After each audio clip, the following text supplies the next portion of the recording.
नमस्कार, आप देख रहे हैं पंजाब केसरी राजस्थान और आपके साथ हूं मैं सौरभ दुबे। आज हमारे साथ जो शख्सियत मौजूद है उसका नाम पराक्रम, बहादुरी और मातृभूमि के प्रति अटूट समर्पण का पर्याय बन चुका है। इन्होंने 1971 के भारत पाकिस्तान युद्ध में 17 पाकिस्तानियों को मार गिराया था। आज हमारे साथ मौजूद है सेना मेडल विजेता कर्नल हेम सिंह जी। नमस्कार सर, आपका बहुत बहुत स्वागत है। वेलकम, धन्यवाद। सर, सबसे पहला सवाल अनुभव के लेकर होगा। 1971 भारत पाकिस्तान युद्ध में आपका अनुभव क्या था, वो जरा दर्शकों के साथ साझा कीजिए। 1970 पाकिस्तान वार के अंदर एक अद्भुत और अनोखा एक्सपीरियंस था। अचानक दुश्मन के 80 किलोमीटर जाकर वहां पर घात लगाकर उनको मारना एक बड़ी उपलब्धि है। ये सारी प्लानिंग हमारे commanding officer late brigadier Bhawani Singh ji MDC, वो हमारे कमांडिंग ऑफिसर थे और उनकी डायनेमिक कमांड के अंदर हम अल्फा और चार्ली ग्रुप ने जाकर छाछरों पर अचानक हमने बोला था और उनके कम्युनिकेशन हेडक्वार्टर और उनके बटालियन हेडक्वार्टर को बर्बाद कर कर हमने उनके 19 आदमी जिंदा मारे गए थे और 16 आदमी जिंदा पकड़े थे।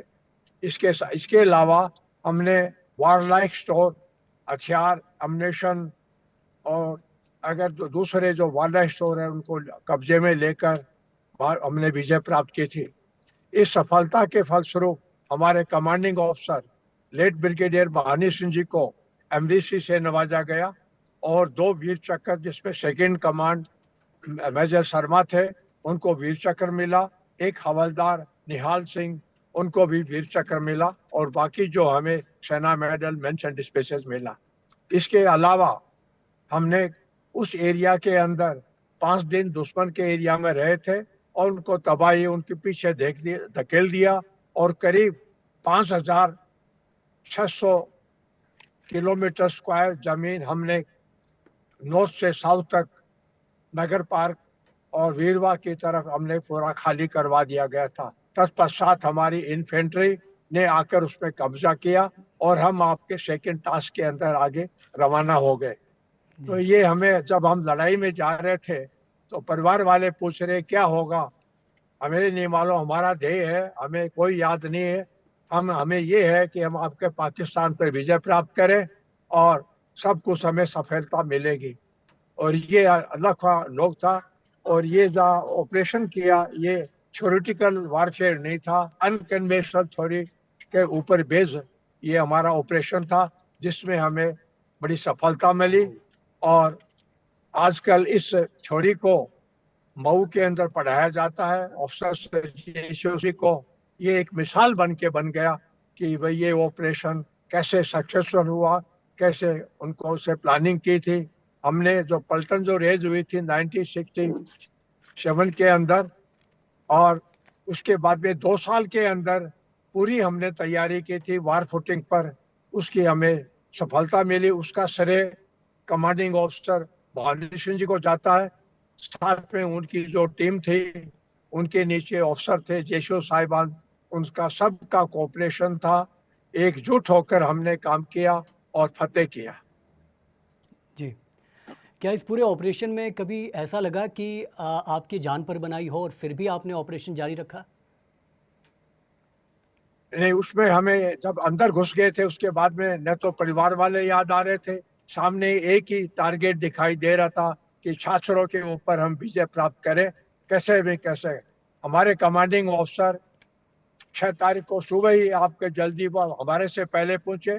बाकी जो दोनों चार्ली ग्रुप और अल्फा ग्रुप जो समय के मुताबिक हम पहुंचे, वहां पर अपने सिखलाई के मुताबिक डिप्लॉयमेंट कर दिया और आमने सामने हमारी फायरिंग शुरू हो गई। हमारे पास में ऑटोमेटिक वेपन्स थे और उन्होंने भी फायरिंग आई। उसके दौरान के अंदर उनके आदमी मारे गए और वो आगे पीछे हटते गए, हमारे सामने से पूरी टक्कर नहीं ले पाए और वो घबरा गए। वो सोच रहे थे कि हम 10 या 11 तारीख को पहुंचेंगे, हम आपका अचानक हमला बोलकर 6-7 को ही पहुंच गए।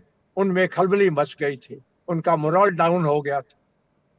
इसमें विजय पाने के पश्चात हम डाउन साउथ नगर पार्क वीरवा पहुंचे। वहां पर हमें बटालियन सामने मिली, उन्होंने हमारे ऊपर 3 मोटर फायर किया। उसको काउंटर करने के लिए हमारे पास ऐसा कोई बड़ा वेपन नहीं था।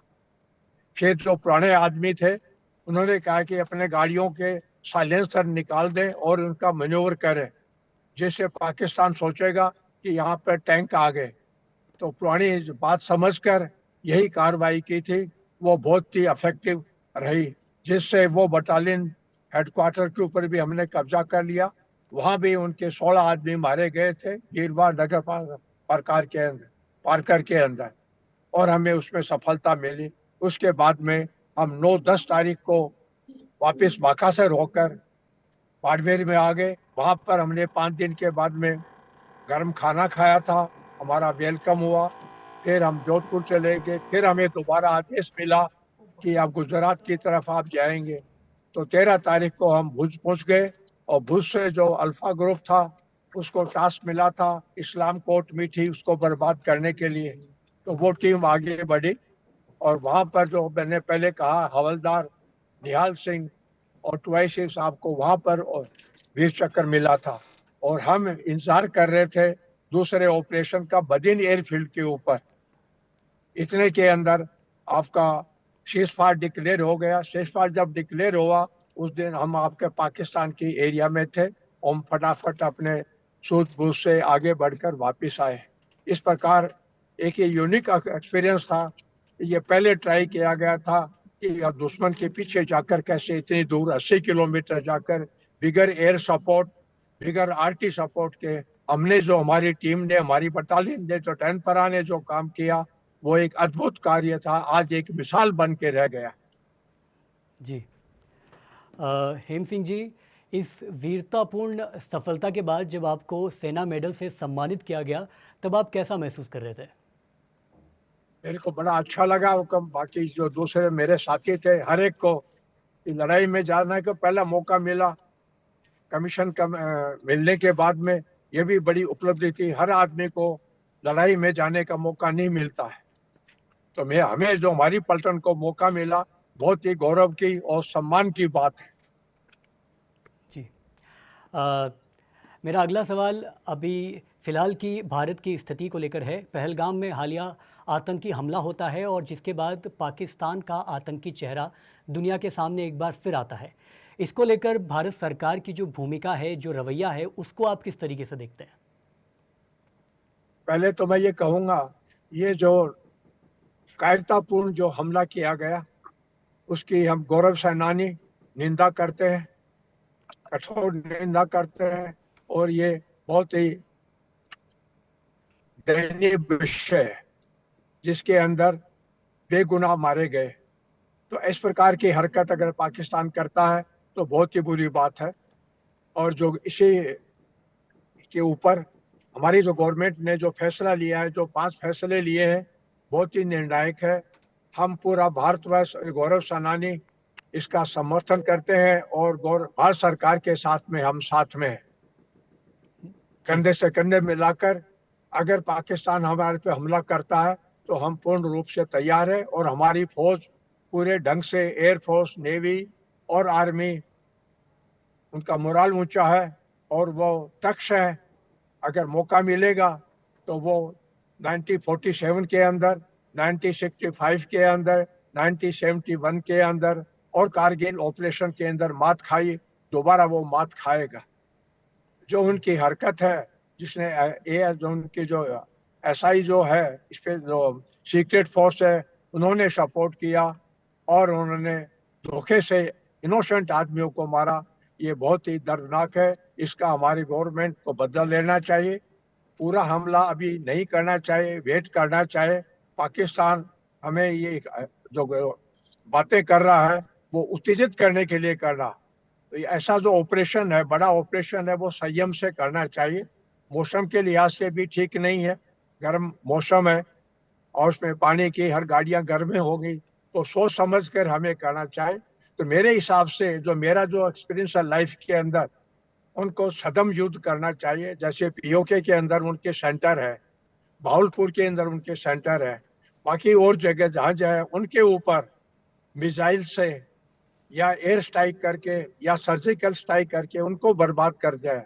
अगर आदमी की कमर तोड़ देते हैं तो आदमी चल नहीं पाएगा। आजकल पुलिस भी जो बदमाश आदमी उनके पैरों पर मारते हैं, उसी मुताबिक उनको धराशायी किया जाए ताकि वो नकारा हो जाए।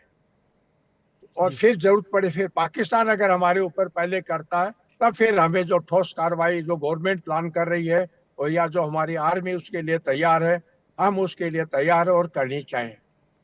जी कर्नल जी, आपने 1971 के युद्ध में भी पाकिस्तान की रणनीति और उसकी आतंकी गतिविधि को बेहद ही करीब से देखा है और अभी भी देख रहे हैं। मेरा सवाल ये है कि क्या कोई बदलाव पाकिस्तान में नज़र आया है या पाकिस्तान का रवैया वैसा ही है जैसा 1971 में हुआ करता था? ये जैसे अभी जो इतने आपने जित बार हमने विजय पाई है उसके बाद भी उसका रवैया सही नहीं है।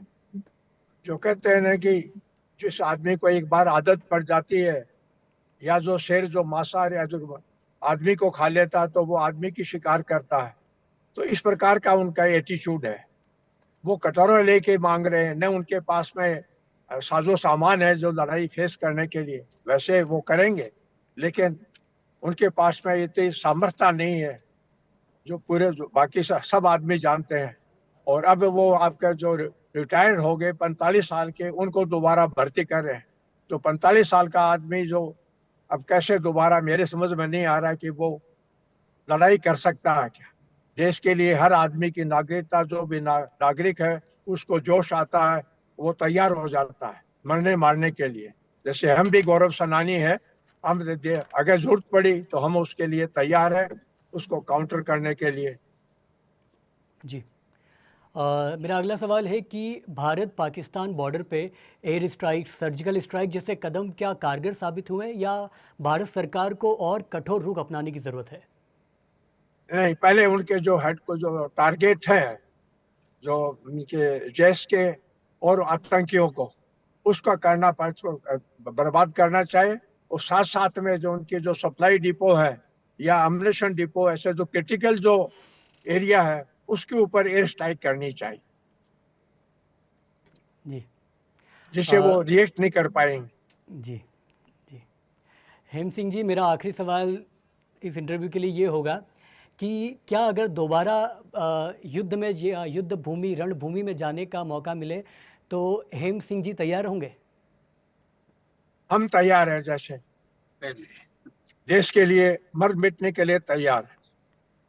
जी बहुत बहुत शुक्रिया हेम सिंह जी, जो हमने राजस्थान। आपके फौज का नमक खाया है, देश का नमक खाया, हमारा फर्ज है जो भी ड्यूटी हमें मिलेगी वो जी ड्यूटी को निष्ठा पूर्वक हम निभाएंगे और देश का झंडा ऊंचा रखेंगे, नाम रहेगा।